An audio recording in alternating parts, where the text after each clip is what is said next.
उस सऊदी शख्स ने कहा कि अगर तुमने कोई शोर शराबा किया तो मैं अपनी खादमा को ले आऊंगा और मैं कहूंगा कि तुमने मेरी खादमा को छेड़ा और तुमको जेल भिजवा दूंगा।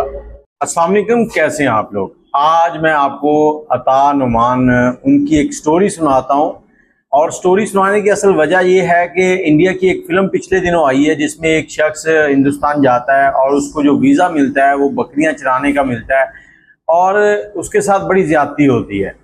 अब अता नुमान ने एक अपनी स्टोरी सुनाई है, उनका एक यूट्यूब चैनल है, उनकी मैं लिंक जो है वो डिस्क्रिप्शन में दे दूंगा।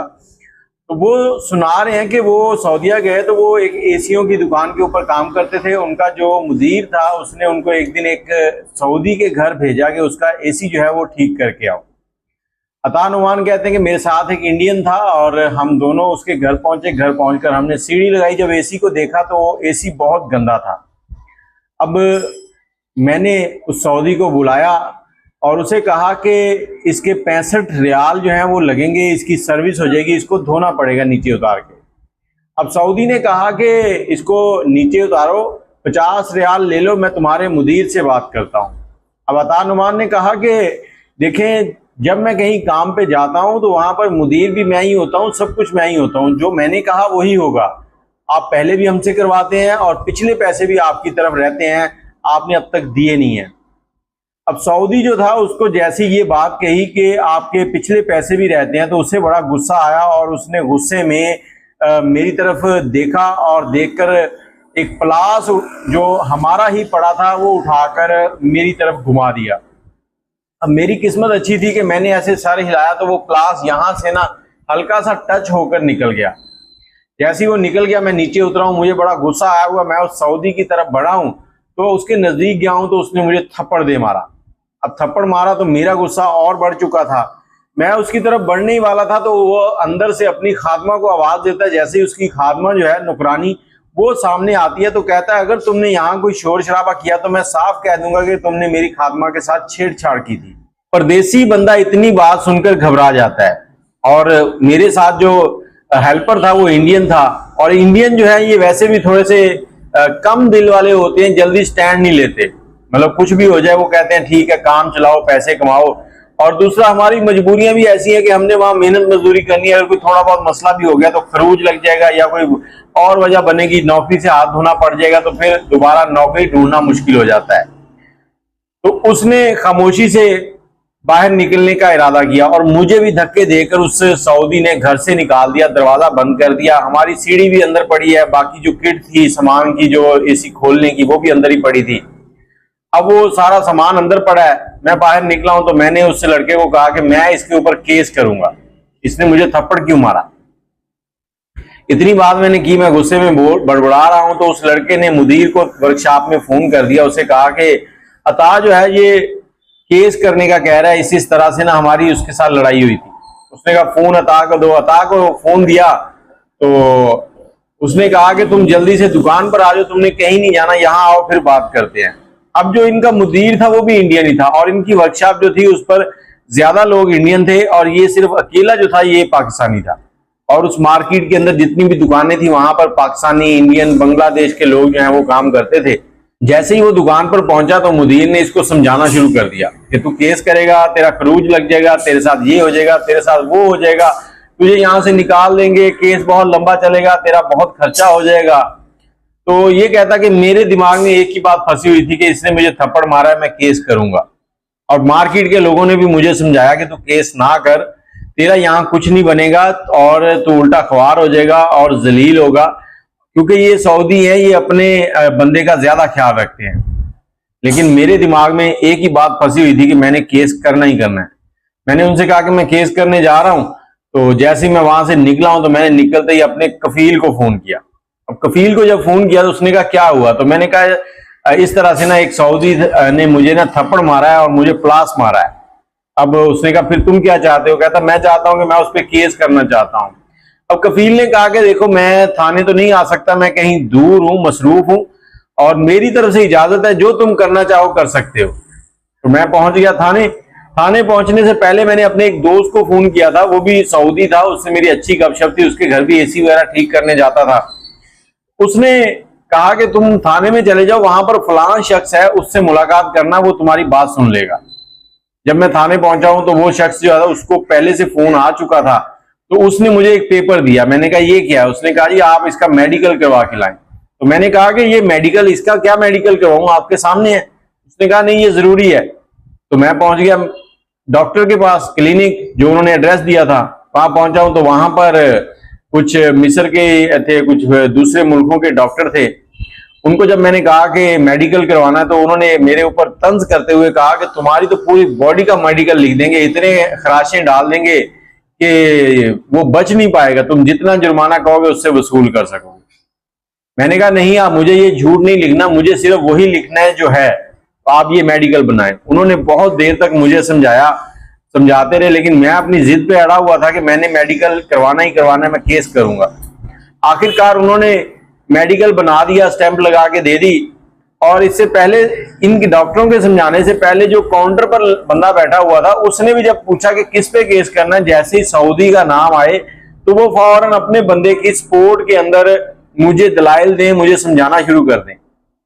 अब मैं वो पेपर लिया और थाने आ गए। जैसे ही थाने पहुंचा हूं तो उन्होंने कहा ठीक हो गया जी, आपकी जो केस था वो दायर हो गया है, अब आप जा सकते हैं। मैंने कहा ये क्या हुआ, केस दायर हो गया? मैं फिर आ गया वहां से। जैसे ही मैं पहुंचा हूं वर्कशॉप तो सब मेरी तरफ देख रहे हैं और परेशान है कि ये चक्कर क्या हो रहा है। थोड़े दिन गुजरे, तकरीबन 7 दिन गुजर चुके थे, मैं खुद परेशान था कि अभी तक कोई बात भी नहीं हुई। तो जब मैं दुकान पर आता तो मैं अपने आप में शर्मिंदा होता कि इन सब लोगों ने मुझे मना किया था और मैंने केस कर दिया था, तो फिर अब ये हंसेंगे कि तुम्हारे केस का क्या बना। मैं अपने आप में शर्मसार होता था। लेकिन उसके बाद फिर मैंने उसी पुलिस वाले को फोन किया, अपने दोस्त को। मैंने कहा यार वो केस किया था, उसका पता नहीं क्या बना है, मैं तो खुद से परेशान हूं कि मैंने केस भी किया, उसका कोई नतीजा नहीं। उसने कहा अभी परेशान ना हो, आपका केस मदीने जाएगा, वहां से उसके ऊपर कार्रवाई जो है वो जरूरी जो दस्तावेजात होती है उसके साथ वो होके फिर वो वापस आएगा, फिर आगे चलेगा। तकरीबन 1 महीना लग जाएगा। अच्छा, अभी 2-3 दिन ही गुजरे थे, एक बंदा आ गया दुकान पर और सादा कपड़े, उसने आके पूछा अता कौन है। मैंने उसको बताया कि मैं हूं, मुझे लेके बैठ गया, मेरे साथ बातचीत करने लगा, पूछा ये कैसे हुआ था, क्या हुआ था। तो मैंने उसे बताया कि इस तरह से उसने मेरे साथ बदतमीजी की है और मुझे थप्पड़ मारा है और प्लास भी मारा है। आखिर में उसने कहा कि तुम सुलह कर लो, ये कर लो, वो कर लो। मैंने कहा भाई मैं क्यों सुलह कर लूं, तुम पुलिस वाले हो? उसने कहा नहीं। तो मैंने कहा फिर पुलिस वाले नहीं हो तो जाओ थाने। अब थाने कह के मैं उठ के चला गया हूं।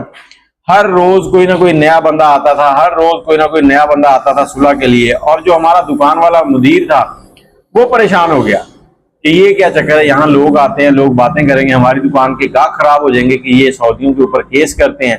अब उसने अता से कहा कि आप ना जो भी बंदा आए उसको दुकान पर नहीं लाओ, उसके साथ बाहर बैठ के बात किया करो। बाहर एक दुकान थी, वो पाकिस्तानी थे, उन्होंने पेंट की दुकान डाली हुई थी और मेरे बड़े अच्छे अजीज जानने वाले बने हुए थे और उनसे बड़ी अच्छी दुआ सलाम थी। मैं उनकी दुकान पर चला जाता, वहां बैठकर बात होती। तो आज आकर उन्होंने कहा कि देखो अब बहुत हो गया इनके ऊपर, तुम इनसे सुलह कर लो। मैंने कहा नहीं जी, मैंने सुलह नहीं करनी, मैं इनसे अपना बदला लूंगा।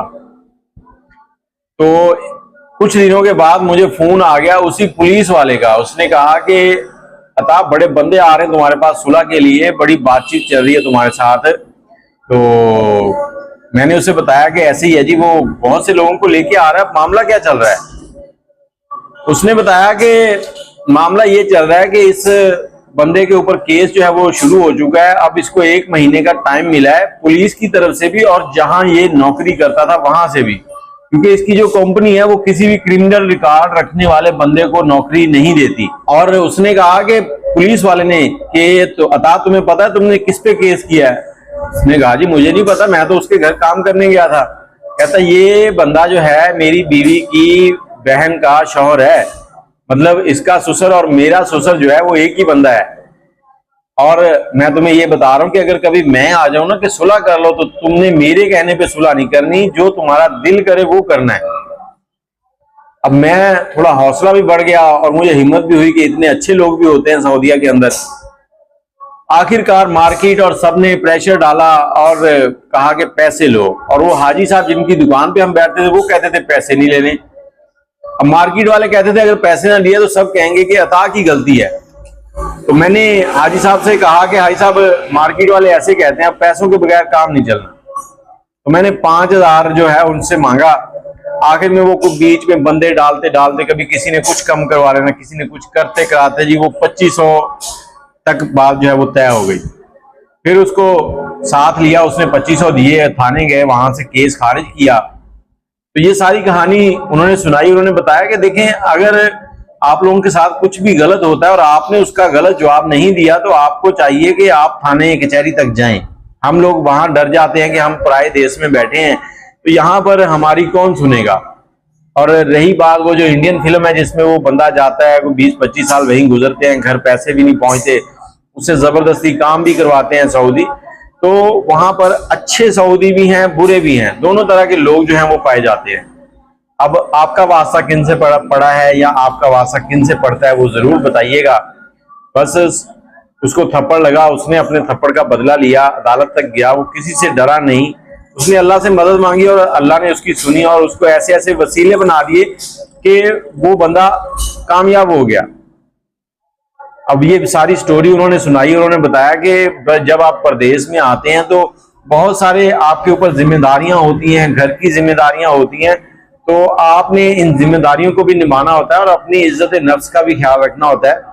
और पाकिस्तानी जो है ये अक्सर अपने हक के लिए खड़े हो जाते हैं, लेकिन इनके साथ जो इंडियन और बंगाली और फिलिपीनी लोग हैं ना, ये बहुत डरपोक हैं और ये अपने हक के लिए खड़े नहीं होते। तो ये बात जो है इसमें कितनी सच्चाई है आपने कमेंट में जरूर बताना है। और अता भाई, अल्लाह पाक आपको सेहत दे, लंबी जिंदगी दे और रहमतों से नवाजे। दुआ में याद रखिएगा, चैनल को सब्सक्राइब कर लीजिएगा। अल्लाह हाफिज़।